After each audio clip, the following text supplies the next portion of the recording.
Le ramadan et le carême, les habitudes alimentaires changent considérablement. Repas copieux, consommation excessive d'aliments gras ou épicés, et ce n'est pas toujours recommandé par les professionnels de santé. Et d'ailleurs, dans notre rubrique santé, justement, des spécialistes alertent une fois de plus sur les dangers d'une mauvaise alimentation. Diarry Bassirou Cissé. Pendant le ramadan, le corps endure de longues heures de jeûne, bousculant profondément les rythmes alimentaires habituels. Dans ce contexte particulier, certaines pathologies digestives peuvent surgir ou s'intensifier. La différence de pathologie qu'on peut avoir au niveau de l'estomac. Il y a l'ulcère à part qui est une perte de substance profonde. Il y a les gastrites où en fait c'est des érosions qu'on a de l'inflammation. Mais il y a également certaines pathologies qui intéressent la jonction œsogastrique telles que les reflux gastro-œsophagiens et parfois les dyspepsies fonctionnelles. C'est des pathologies qui parfois peuvent être aggravées par le jeûne. Parce qu'en fait, si on voit bien, au niveau de l'estomac, en fait, il y a un équilibre qui règne au niveau de l'estomac. Il y a des facteurs agressifs tels que l'acide sécrété par l'estomac, qui est tout à fait normal, qui participe à la digestion des aliments que l'on prend. Et de l'autre côté, il y a ce qu'on appelle les facteurs protecteurs. Quand il y a un déséquilibre en faveur des facteurs d'agression, c'est là où on a le plus souvent cette perte de substance qui est parfois creusante. Les spécialistes tirent la sonnette d'alarme.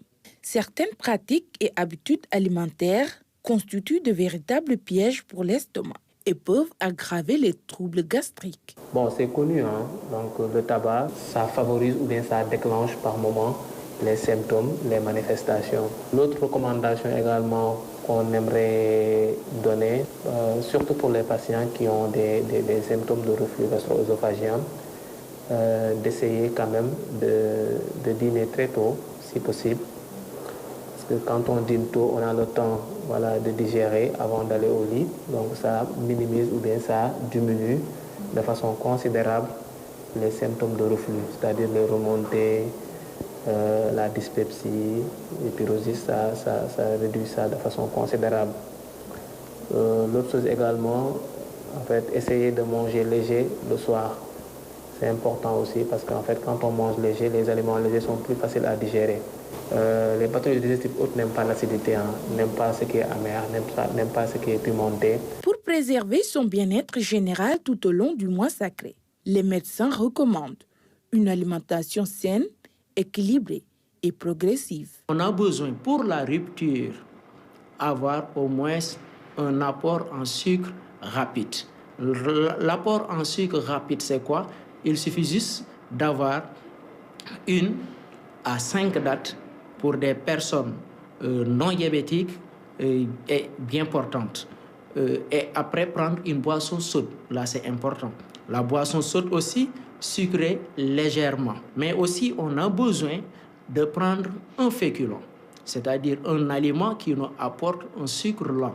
Pour le dîner, on a besoin d'une portion de légumes, une portion de féculents. Quand on parle de féculents, c'est tout aliment farineux, et une portion de source de protéines animales, que ce soit du poisson ou du poulet. On doit faire aussi des préparations avec peu d'huile. Pour le petit matin, le féculent, c'est important.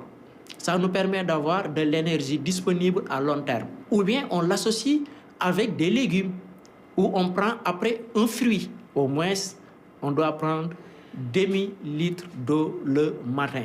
Friture, plats épicés, boissons gazeuses ou sucreries en excès. Les spécialistes dressent une liste précise des aliments à éviter durant cette période pour épargner le système digestif. Quand on prend trop de café ou trop de thé, ou quand on utilise aussi le quinqueliba, qui sont des diurétiques, donc ça élimine facilement l'eau qui est dans l'organisme. Donc, raison pour laquelle on a besoin de modérer ces aliments. Mais aussi, on doit éviter les aliments trop gras, surtout l'utilisation des charcuteries. Le sucre ajouté, ça doit être modéré, parce qu'on a besoin de ce sucre ajouté un peu dès la rupture. Donc, c'est pour avoir de l'énergie disponible, parce que c'est du sucre rapide. Mais notez bien que aussi les fruits nous apportent du sucre rapide. Le lait nous apporte du sucre rapide. Le sucre que l'organisme a besoin davantage, c'est le sucre qu'apportent les féculents. Face au risque que pèse le ramadan sur la santé digestive, l'adoption de bonnes habitudes alimentaires ne relève plus d'un simple conseil. C'est une véritable nécessité.